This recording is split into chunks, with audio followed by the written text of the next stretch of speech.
Hi there, it's Tessa with Hip Over 50 coming to you from blustery England. Gosh, we have had some wind the last few months. So today I'm going to talk about grocery prices. Where is it cheaper, the US or the UK? As you may have known, if you watched my last video, I was just back in the US for a visit. And of course I had to check out the grocery prices. And I'm always curious as to see what the differences are, where I would be better off. Not that I'm going to leave the UK, mind you, but I am Tessa with Hip Over 50, and this is my journey moving back to England. I was born here, but I grew up in Canada and the US most of my life. So yes, I'm a dual citizen. So how does that help you? Well, I think if you're thinking of coming over here, this is another thing you may want to factor in.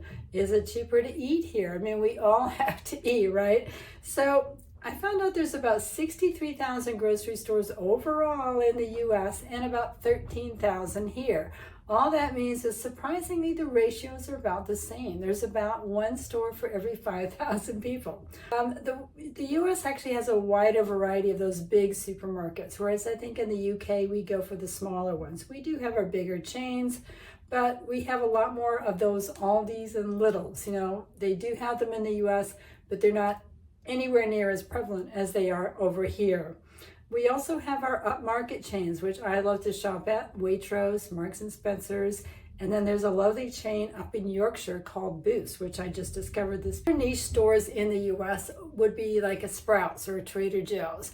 Both focus on fresh food, which is great with me. I just found out that Trader Joe's was purchased by Aldi, and I wish they would bring them over here. I certainly miss my Trader Joe's. They do really good chocolate. We've always had great produce and food here in the UK, but I think we got even more variety when we were in the EU. And now that we're going through Brexit, well, all I can say is just don't take my brie away. So it was at a Trader Joe's that I started looking at prices, actually, and I saw in the produce aisle green beans, $2.99 for a bag of green beans. Well, that doesn't seem too bad. But then I glanced over filet mignon steak, $25.99 per pound.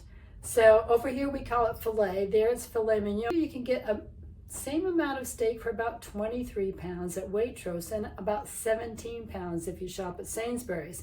And your green beans would only be 2 pounds here instead of $2.99.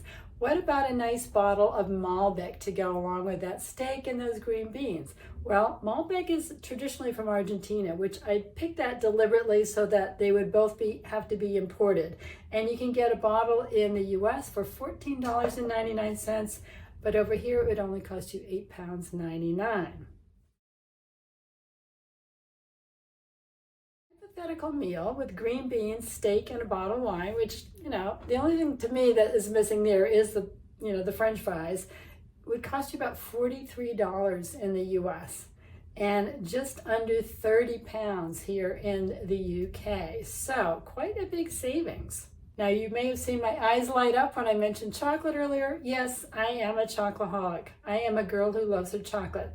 And there's Chocolonely on the shelf over there in Target, and it was $5.79. And I thought, yikes, how much is it here? Well, you can buy a bar at Sainsbury's for 3 pounds. What about Lindt chocolate? Lindt, that's pretty universal. You can get a bar over there in the US at Target for $3.39, and it's only about £2.75 here. How about our favorite Cadbury fruit and nut? Yes, that is universal as well. 89 cents in the US or £1.75 here. Alcoholic like me, you can definitely get your fix here a little bit cheaper. The thing that kicked this off was seeing a box of Kix cereal. If you grew up in the US, you remember the commercial, Kix are for kids. Well, it's this puffed, corn cereal, which probably has very little nutritional value, but it was selling for $6.79 at Target. They don't sell Kix over here, so I wanted to find a cereal that is available on both sides of the pond to give you a comparison. So multigrain Cheerios by General Mills, an 18-ounce box in Target will cost you $5.29. You can get the same type of cereal here for £2.75. That'll get you a little under 18 ounces, but quite a big price savings. So for let's say your breakfast meal. So your milk, you can get a half a gallon of semi-milk at Target for $1.69. And the same thing, actually a little more, 2.27 liters of semi-milk here will cost you £1.45. How about your eggs for your brekkie? Well, a dozen of the cage-free Target brand will cost you $4.59. And over here, you can get the same thing for about £3.15. How about bread for your toast? Well, a loaf of Target sourdough was $4.29, whereas a loaf of white Jason sourdough here is only £2, so quite a big difference. For brekkie, your cereal, your eggs, your toast, that's going to cost you a cool $12 in the US, whereas it's only about £9.35 here in the UK. So quite a significant savings. By the way, the boss of Kellogg's, the folks that brought you cornflakes, he was recently lampooned in the US media for famously saying that people should eat cereal for dinner to save money because of the cost of living crisis and the inflationary food prices in the US. Yeah, no. Unless you like cereal for dinner and that's what you want, great. But to save money, not with these prices anyway. Kind of the 2024 equivalent of let them eat cake, right? So speaking of brekkie, how much do our morning bevies cost us? The coffee and tea that we can't get going without. Well, a 12-ounce bag of Starbucks is $9.99, or £7.48. You probably remember, like I do, at least in the US, when you used to get a pound of coffee for that. Not now, it's shrinkflation, it's 12 ounces instead. What about tea? Well, they don't really do proper tea in the US. I did find Target carrying PG tips so on their website, and the only size box was 40 count. So that wouldn't make it here. I'd be going through that in a week, but you can get 80 count basically for $9.99, or $10 for an 80 count box, which would only set you back £3.15 here. What about instant coffee? And by the way, instant coffee here is fantastic. I'm always surprised at how yummy it is, whereas the coffee in the US tastes sort of thin and harsh and bitter, in my opinion, a little bit like Starbucks. So you can get a 7-ounce jar of coffee, or about 200 grams, for $10.99 in the US, compared to about £7 here.